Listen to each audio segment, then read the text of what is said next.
வணக்கம் மக்கள். கர்ம விலை அளிப்பது நம்ம ஒரு பூஜையோ ஒரு மந்திர ஜபமோ செவிச்சு வரோம். அது தடங்கள் ஆகுது, என்ன ஆகும் அப்போனா நமக்கு ஏற்பட்டு பலன் குறையதான் செய்யும்.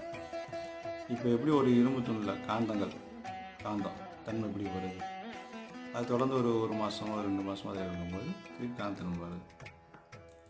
மறுபடியும் அது பழக்கப்படுத்த நம்ம எடுத்து அதை பயன்படுத்தும் போது என்ன ஆகும் அப்படின்னா காலப்போக்கில் அதில் தன்மை குறைய ஆரம்பிச்சிடும். அதே மாதிரி நீங்கள் வழிபாடு வரும்போது உங்களுக்கு இருக்கிற ஒரு பாதுகாப்பு வளையம் கொஞ்சமாக குறையவும் செய்யும், பிரச்சனைகளும் வரதும் செய்யும். திருப்பி நம்ம பின்பற்ற முடியாது, அதுக்கான சூழ்நிலை அமையாது. ஏன்னா நம்ம கர்மா வேலை செய்ய ஆரம்பிக்கணும்ல. அப்போ அடுத்த பாதையை நோக்கி நம்ம இழுத்து கொண்டு போயிடும். முடிஞ்சளவு விடாமல் பண்ணுங்கள். சிவாய